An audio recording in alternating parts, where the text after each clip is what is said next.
Hello, everyone. I'd like to say thank you for staying with us this year. Christmas is almost around the corner, and this will be the last episode of the series for this year. But we will be back on the second weeks of January for new and great episode. This episode actually was recorded some time ago with Ashley Taylor. She started in InfoSec, and we analyze effectively the journey that we're going through. And she's a returning guest on the podcast. She was on the previous series mentoring other people in the industry and in InfoSec, and she comes back to explain her journey, how she started, how she grew through the SANS Institute training, and how, as an analyst, she could effectively keep and maintain control in different and difficult situations in an industry that is sometimes stressed, especially in big organization.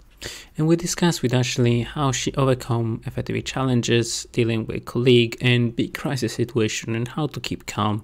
Being an analyst is really important. And then we kind of touch on different topics like cloud security, social engineer, going back to school and relearning, because it's an industry where we need to constantly learn.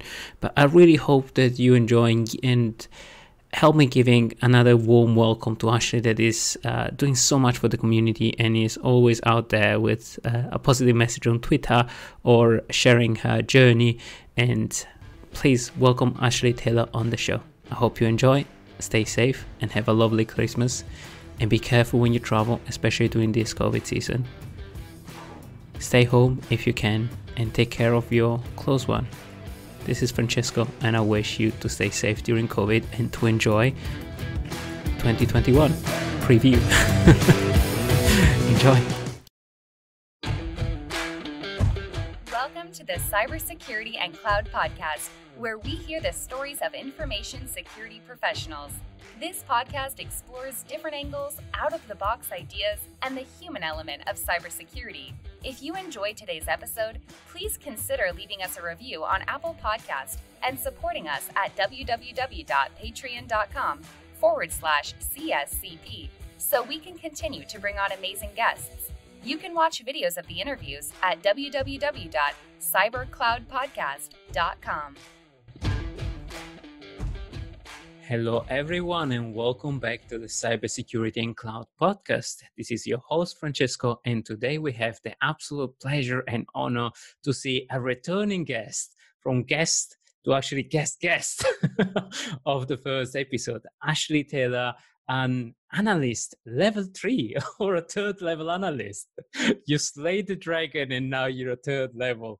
An InfoSec, Kohala, hoodie wearer, Ashley Taylor on the show. Welcome. Do you want to tell our audience what you've been up to? Well, I've been up to trying to fit myself into a very large organization from a very small local government, which is very, very different. And yeah. So how's that working? How's it going? It's going pretty well. I was a little worried when I made the jump to a larger organization that I probably wouldn't do as well. Just that imposter syndrome sort of stuff. Turns out large organizations have more problems than smaller organizations. We have a tradition on the podcast before we dive in on the conversation that I think is fit for the current state. And we tend to ask our guests, what is your view on the industry? What is your state of the industry? What's your opinion on where we are from an analyst perspective, from an incident responder, or InfoSec in general? I think that it's always a battle trying to tell people who are not into tech how the tech actually works. And we're getting better at closing that gap a little bit, trying to be simpler communication so that people understand. But that's always kind of hard. And I feel like that's kind of where we need to try and get as an organization, because, we can show them scary stuff all we want, but, if that scary, incident that comes out is for a product you don't even own, and suddenly you have the CEOs asking you, well, what's the remediation? It's like, We don't own it. It's okay. No remediation. You're good. So is communication with the higher manager or communication with the other human beings that are known in tech? Yes. Yeah, miscommunication happens all the time, but I think we're trying to bridge that gap at least a little bit, which is fun. Yeah, I think we're getting better. We're getting more human and we're getting more empathy to the other part of the organization that actually, if you want the one that makes sometimes things happen, like the budget holder or the application owner or you name it, the one that ultimately decide what we're gonna fix and what we're gonna not fix or accept the risk up to when the risk explode. But Mhm. have you seen on that subject? Have you seen, for example, a shift on the scary tactic or the scaremonger tactics versus a proper conversation? And coming from the government to a bigger organization, have you seen a shift in that what's effective and what's not effective? I have seen a little bit of a shift. For government, we had different sorts of threats that we needed to be aware of. Um, Things like hacktivism, huge in government space. Ransomware, huge in government space. Because Uh, everybody love U.S. government, right?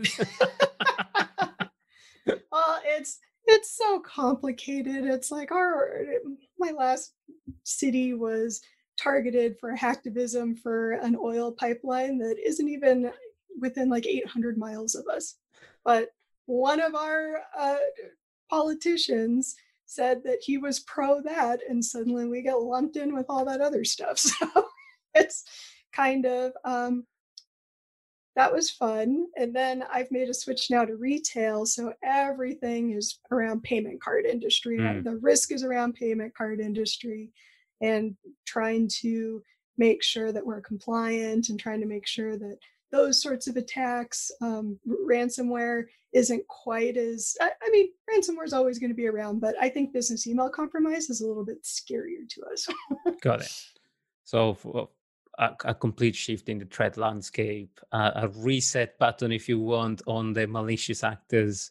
Do you still see hacktivism if an organization, take a stand against one thing or another, or you don't see that happening at all? At all? I don't really see that. Mm. I think people just kind of assume all corporations are evil. So, I mean, why target them? It's, Let's try so, just to steal money from corporation. By the way, we're not endorsing any kind of things that we say. It doesn't represent our opinion. Absolutely. yeah, no, corporations are just a larger group of people. That's it. Exactly. They're not evil. They're not bad. They're out there to make money, and we're all happy about it. Please don't sue us. No, but jokes aside, no, it's interesting to see the shift in the threat landscape, to see how you adapt and what kind of conversation you're having, and on the perception, if you want, of the risk of getting hacked or getting compromised. Are you having a better time or a worse time in discussing those things with effectively the non-tech generation or the non-tech people? Known tech people, it's a little, it's interesting with other tech people because some people really love the fancy, complicated stuff, and the basic stuff is boring.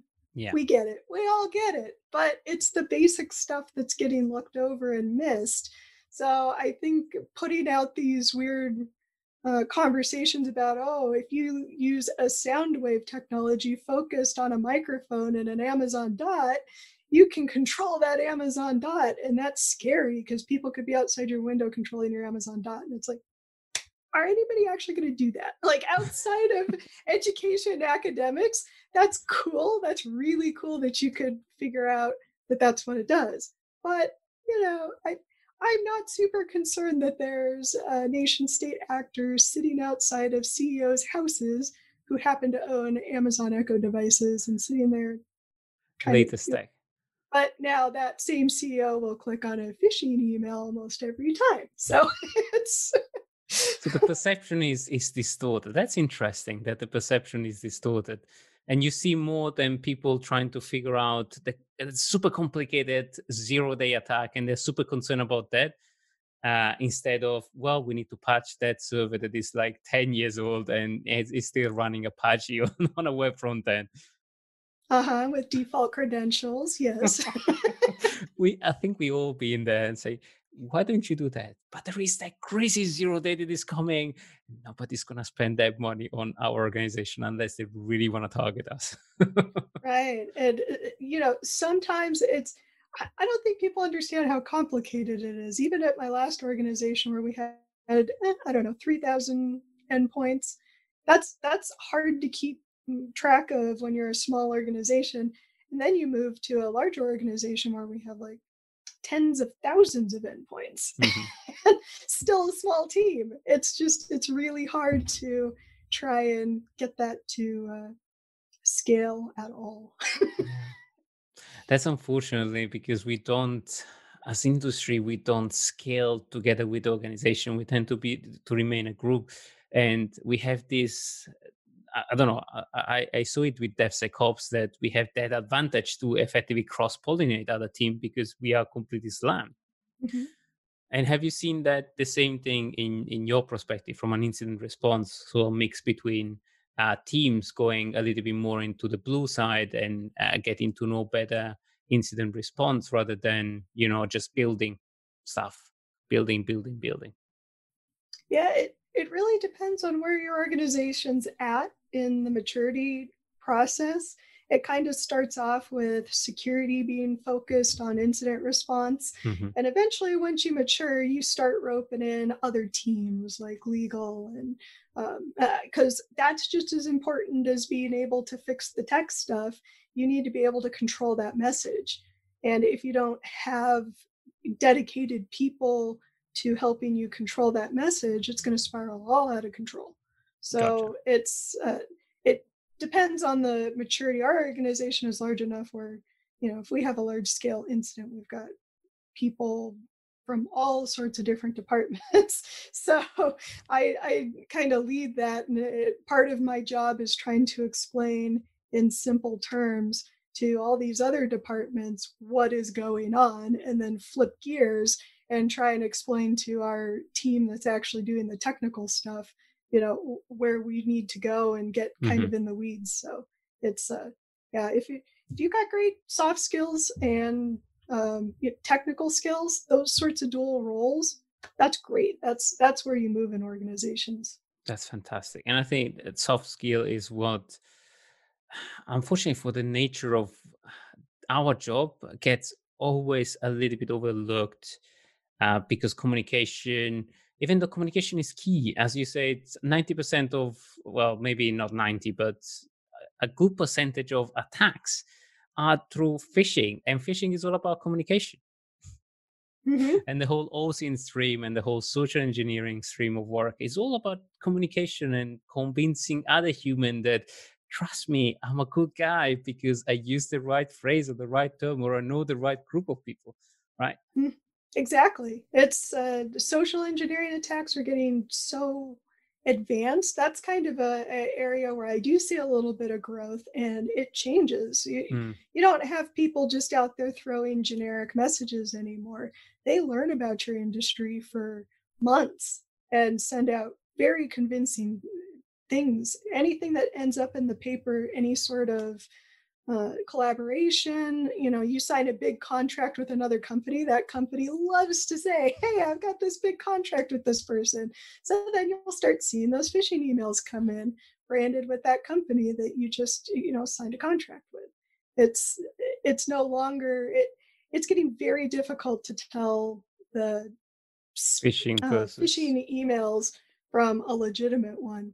You got to try and figure out how to communicate that to the end user, because Mhm. people with tech skills, obviously, we can look at it and be like, that looks weird. But think of all these technologies we now layer on top that make all of our advice sort of useless, like URL rewriting. So we rewrite all the links. Well, True. now we can't tell people highlight over the link, and if it looks weird, don't click it because it's always going to look weird. So So are we actually getting worse at it or are we getting better? are we shooting ourselves in the foot by adding more technology, especially over emails, especially? And a good example, I was discussing with Joe, another fellow OSINT that was in the first season and came back of recent. And for example, everybody wants to move to the cloud. And a lot of social engineers with a little bit of technical skill, what they're going to do, they're going to put the capture portal in AWS, in Azure, in GCP, and the firewall for those environments will probably be 90% open. And a good phishing campaign that points there is going to be assured to pass through if the email is crafted in a proper way. So a lot of this, if you want, stress on tech, end up leaving us defenseless a little bit from an InfoSec perspective. I don't know. What do you think? Well, we like what we know. I don't think security, there are parts of security that have really focused on staying in current technology. So cloud-based security, all of these things. But I'd say a lot of people who've been in the industry for a while, it's scary kind of trying to transition and constantly be trying to learn and defend against new attacks, shift against new attacks. So yeah, cloud stuff is scary because I don't think that there's a lot out there, or if there is out there, companies will be like, oh yeah, we've got this great security module. It's only going to cost you an extra $500,000, which that's another conversation. I won't get into my feelings on that. But no, it's, for me, what scares me about the cloud environment and also excites me is the speed of which a team can spin up a whole service without you even knowing, and hopefully it dies because it's just a prototype. But sometimes it's not dying, and it's like a cobbled up application put together, not reviewed by anybody, and is effectively a door to your environment. And we were discussing probably in the first episode with Andrew that retail car data, they were absolutely stressed in Etsy to look at car data and where the car data was going, but the attack weren't going there. We're going like sideways to then attack from the backend. But there were tons of websites exposed and they weren't even aware of. So data analytics just saved them. But how about you guys? What do you think is going to save you or the organization that you work for, or what works and what doesn't work? Oh, probably, for us, just focusing on the basics. And I know I keep saying that, but it's important. We have so many things that if we had, if we were actually doing that based off of NIST and CIS recommendations, we'd be so very well protected.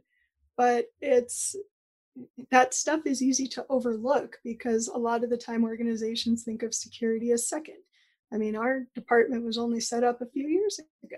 It's not something organizations try and build in from the bottom. I think there is a shift to try and move it that way. So it's not all, okay, we've got our security team, they do everything security. Security needs to be everybody's responsibility. Oh God, thank you. That's my favorite sentence. Security is everybody's job. I think I just put it out there like 400 times at every presentation. Oh, I mean, it really is, but it's hard because yes, security sometimes makes things a little bit more difficult. Correct. Sometimes it makes it a lot more difficult depending on what you're doing. You have a completely unsecure FTP. Yeah, it's going to take time and effort to secure that down. But you got Or maybe you shut it down. Maybe it's 2020 and we can get rid of FTP. Oh, sorry, our proxy won't go to that site. I don't know what's going on. Weird. Or fax. Or pages. Do you want to use pager? I think they're very secure. They probably are, because nobody's going to think, who's going to page me? Yeah. Everyone gets a flip phone. That's it. God, I love flip phone. It's so retro, but it's so Matrix. Come on. Hey, Francesco here. A very quick message from our sponsor, and then we return back. This podcast is brought to you by the generosity of NSC42 Ltd, your cybersecurity partner. Cybersecurity is complex and different for every organization, And you need the best tailored service to make sure your customers' data is safe and sound, so you can focus on what's important, focusing on your clients and bringing the best and safest experience. NSC42 Ltd can help you during your cloud transformation, cybersecurity assessment for your compliance checklist on-premise and on the cloud. Want to know more? Visit www.nsc42.co.uk to get your free quote.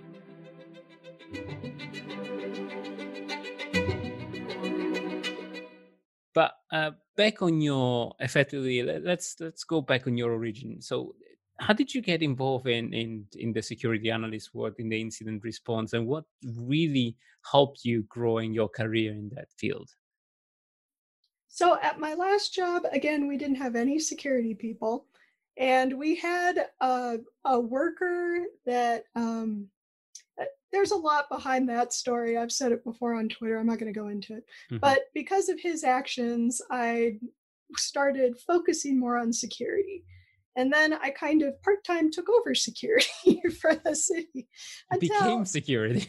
I became security, and all of my customers were mad because I wasn't getting their stuff done because I'm trying to focus on all the regulation stuff over here. So they finally made me a new position and did that for a while. Started SANS because I had gotten my bachelor's degree. I was looking for a graduate program. I really enjoyed the SANS Institute Master Program because I get both the degree and like 9 certifications when I'm done. Mhm. It's a 4-year program. I'm like 2-ish years in, so it's a It's long pretty well program. structured. Yeah, it's structured and it's difficult, but I like it. I think it's fun.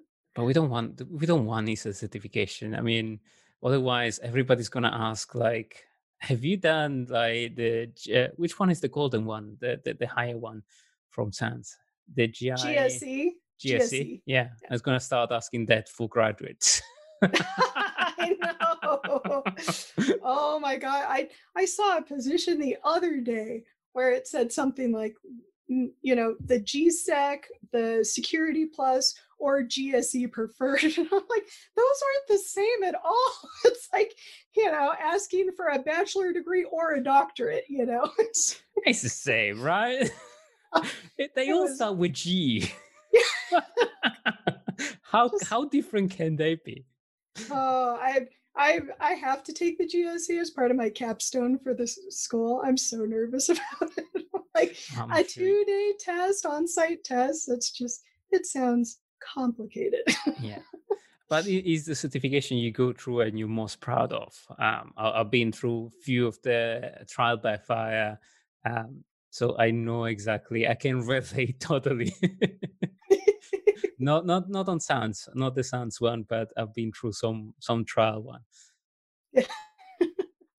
And are they really helping you understanding the context as a whole and helping you progress or not? Or are they dragging you on another field maybe? Uh, I think definitely it's helped me progress. I had dreams for a while. I wanted to be a penetration tester, Who and doesn't? I'm pretty good at that stuff. But I'm so good at the people and the processes and trying to do that stuff that whenever I interview for penetration testing roles, they're like, oh, we're going to have you be a customer engagement person, which is like sales. Not saying there's anything wrong with sales. It's just I'm not much of a salesperson. Or maybe you can So, transition in social engineering so you can deal with attacks and people at the same time. yeah. But I can also stick with Blue Team where they really like that I have tech skills plus people skills. I like formalizing procedures, processes, and I still am focusing in penetration testing because then I can explain everything and I can also validate stuff. So when we make a change because, hey, we're protected against this attack, then I get to just turn around and attack it and see what happens.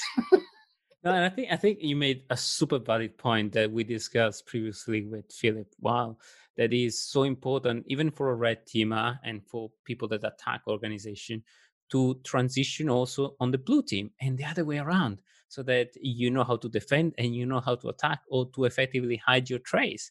and how blue team effectively will try to figure out where you were and what were you doing in that server and how to hide your traces. So I think that's key, and it's important that you learn how to defend to know how to attack, and the other way around. Yep, I gotta say, as a blue teamer, my best power trip is when I catch something. It's like, oh, you tried to hide. Nice try. You're right there. I found you. So you guys have red teamer as well, and do you do battle with red and blue or not yet? So we actually do third-party red team engagements right now, just because our security program is still pretty new. We're still trying to build the basics, hopefully. Everybody else is. Don't worry. But our last penetration test, the higher ups decided they wanted to test our incident response time, so we weren't even notified it was happening. We're in our morning meeting chatting, and suddenly I get a scary message from one of our systems. And I'm like, I'm gonna leave this call now and go deal with this because it's weird. And so it ended up being them. That's good. Like, it gives you a lot of little bit of a that got my adrenaline going. I'm like, oh no, we're under attack, we're gonna lose millions, and it's all gonna be my fault because I helped do incident response. This sucks. So I was so happy to find out it was pen testers. I'm like, I'm not even mad. I'm not mad. This is great. So, but actually, on that point, on that subject, how do you keep calm under a stressful situation like an attack? An attack is happening. How do you think clearly? How do you get prepared? How do you make sure that your team is prepared? You have to have processes and playbooks written down. Now, we don't. I keep it a lot up in here, but I'm always running at like 90% anxiety. So a little bit more anxiety doesn't matter for me. It's like I'm still going to be the same even keel calm in a situation and thinking things through properly. But if you want to make that a repeatable process, you need to have it written down, and it needs to have high level stuff plus then your playbook with the detail. Obviously, you can't document everything, but a lot of what you're going to do, the incidents, they're going to be the same sort of Procedure. It's going to be the same steps. So if you go into those steps and let's say there's 10% you don't have written down, then that's what you do in lessons learned. Usually you're like, okay, well, now we need to define what happens when this happens. And it's not like the journey has an end in an incident response program. It's a living, breathing program. It's always going to change. You're always going to add to it. So don't let perfect get in the way of good. Start off good, and then start working towards making it more solid. Oh, I love the perfect not getting in the path of good, because otherwise nothing's ever gonna be complete, as you just said. And in InfoSec, that's even more true, because technology moves at such a fast pace that if we try to stick for perfection, we're always going to be late and the attacker is always going to be there. So, but that's not the way I want to end. So I want to end with something more positive. So I'm going to ask you funny stories and then a positive message. So can you hit us with a funny or an intense incident response stories that you had of late, or in general, one that you can remember? Ooh, funny story. Gosh, there's not a lot of funny ones because it's just funny, interesting, entertaining. They're kind of funny to me. Well, I mean, I got to say, we just it wasn't an incident response, but we had a request the other day to disable multi-factor on a bunch of stuff. I actually just posted about this. We're like, why do we need to disable multi-factor? And they're like, oh, because that site location burned down. But so we're trying to get this computer still works, so we want to be able to use it without sending a tech on site. I'm like, okay, that's smart. that seems legit. Some funny phishing things I've done. One of my highest clicked fish was calling. It was around the last election cycle, and it was calling for people to come to action and fill out a survey to help President Ronald Trump in his campaign. And I misspelled his name on purpose, and I had a 90% click rate. But we become completely blind to those errors, and that's what gets us. Yeah, it was in big red bold because I was trying to throw an easy one out there. I mean, kind of to make our numbers look good, but it backfired. Massively. Yeah. But it's a good story. It's a fantastic story. And I'd like to thank you for coming on the show. But before I let you go, I want you to leave us with a very positive message for our audience. And it can be anything. It can be about the industry. It can be about incident response. It can be about your personal life or wearing hoodies with koalas. I like my koala hoodie, but the thing that I love to see the most is how many people are truly excited in information security and want to join the field. And I know it's nerve-wracking. I know it's hard because there's so much information out there. I love it when people are asking questions. I tell people all the time, if you work me out of a job, I will retire so happy. Like seriously, take security with you and tell all your friends and family because, there's a lot cooler jobs I could be having. I could be an urban homesteader. I don't even know, but I'm here. I don't think we're going to be out of job anytime soon. No, but there's the dream. A man can dream, or a woman can dream. We're all gonna be like dog walkers or doing something fun outside, outdoor with a little bit more sun. Maybe not in England, but a man can dream. Yep. Ashley, it was an absolute pleasure to have you back again on season 2. So I'm sure we're gonna see you again sometime later this year. And all the best of luck with your new role, and don't get crazy in the organization. I'll try not to cause too much chaos. No, that's the funny part. Cause chaos, but just don't work on 90% of anxiety, because we love to see you eventually going out of the industry and doing something fun, not as stressful as this. Maybe. Maybe. It's never going to happen. I know that. But anyway, thank you everybody for listening. This was your host, Francesco, and we had Ashley Taylor on the show. This is Cybersecurity Cloud Podcast, and stay safe and stay cyber safe. Thank you. We hope you enjoyed today's episode. If you did, consider leaving us a review or sponsoring us on Patreon. It helps us bring on amazing guests and keep the podcast alive and free. Consider supporting us at www.patreon.com/CSCP and watch other episodes at www.cybercloudpodcast.com.